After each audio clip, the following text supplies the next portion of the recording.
July ಬಂತು ಅಂತಂದ್ರೆ ಸಾಕು ನಿಮ್ಮ ಮಕ್ಕಳನ್ನ ಯಾವ ಸ್ಕೂಲಿಗೆ ಹಾಕೋಣ, ಅವ್ರಿಗೆ ಸ್ಕೂಲಿಗೆ ಹಾಕಕ್ಕೆ ಏನೆಲ್ಲ ಏಜ್ ಪ್ರಾಸೆಸ್ ಇದೆ ಅನ್ನೋದು ಒಂದಷ್ಟು ಪ್ರಶ್ನೆಗಳು ನಮಗೆ ಕಾಡ್ತಾನೆ ಇರುತ್ತೆ.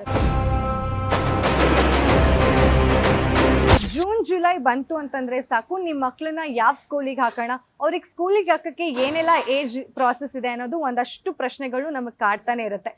ಎಲ್ರಿಗೂ ಗೊತ್ತು, ಅನೇಕ ವರ್ಷಗಳಿಂದ ಏಜ್ ಏನಿರ್ಬೋದು ಒಂದು ಸ್ಕೂಲಿಗೆ ಸೇರಿಸ್ಬೇಕಂತಂದ್ರೆ ಅನ್ನೋ ಗೊಂದಲ ಅಂತೂ ಎಲ್ಲರಿಗೂ ಇತ್ತು. ಇದಕ್ಕೆ ಕೊನೆಗೂ ಶಿಕ್ಷಣ ಇಲಾಖೆ ಹಾಗೂ ರಾಜ್ಯ ಸರ್ಕಾರ ಒಂದು ಪರಿಹಾರನ ಕೊಟ್ಟಿದೆ, ಒಂದು ಕನ್ಕ್ಲೂಷನ್ ಕೊಟ್ಟಿದೆ, ಯಾವ್ದು ರೈಟ್ ಏಜ್ ನಿಮ್ಮ ಮಗುನ ಸ್ಕೂಲಿಗೆ ಸೇರ್ಸಕ್ಕೆ ಅಂತ. ಇಫ್ ಏನಾದರೂ ನಿಮ್ಮ ಮಗುನ ನೀವು LKG UKG ಹಾಗೂ ಫಸ್ಟ್ ಸ್ಟ್ಯಾಂಡರ್ಡಿಗೆ ಸೇರಿಸ್ತಿದ್ದೀರಾ ಅಂತಂದರೆ ಕನಿಷ್ಠ ಹಾಗೂ ಗರಿಷ್ಠ ಒಂದು ಏಜ್ ಲಿಮಿಟ್ ಅಂತ ಇದೆ. ಇಫ್ ಏನಾದರೂ ನೀವು LKGಗೆ ಸೇರಿಸ್ತಿದ್ದೀರಾ ನಿಮ್ಮ ಮಗುಗೆ ಅಂತಂದರೆ ಅದಕ್ಕೆ 4 ರಿಂದ 6 ಇಯರ್ಸ್ ಇರಬೇಕು. ಅಂದರೆ 4 ರಿಂದ 6 ವರ್ಷದ ಒಳಗೆ ನಿಮ್ಮ ಮಗುನ ನೀವು LKGಗೆ ಕೂರಿಸ್ಬೋದು. ಇಫ್ ಏನಾದರೂ UKG ಕಳಿಸ್ತಾ ಇದ್ದೀರಾ ಅನ್ನೋದಾದರೆ 5 ರಿಂದ 7 ವರ್ಷ ಇರಬೇಕು.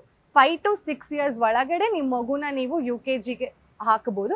ಇಫ್ ಏನಾದರೂ ಫಸ್ಟ್ ಸ್ಟ್ಯಾಂಡರ್ಡಿಗೆ ಹಾಕ್ತಾ ಇದ್ದೀರಾ ಅನ್ನೋದಾದರೆ 6 ರಿಂದ 8 ವರ್ಷದ ಒಳಗಡೆ ನಿಮ್ಮ ಮಗುನ ನೀವು ಫಸ್ಟ್ ಸ್ಟ್ಯಾಂಡರ್ಡಿಗೆ ಸೇರಿಸ್ಬೋದು. ಕೆಲವ್ರು ಏನು ಮಾಡ್ತಾರೆ ಅಂತಂದರೆ 8 ವರ್ಷ ಆದರೂ ಅವ್ರ ಮಗುನ ಫಸ್ಟ್ ಸ್ಟ್ಯಾಂಡರ್ಡಿಗೆ ಸೇರಿಸಿರೋದಿಲ್ಲ.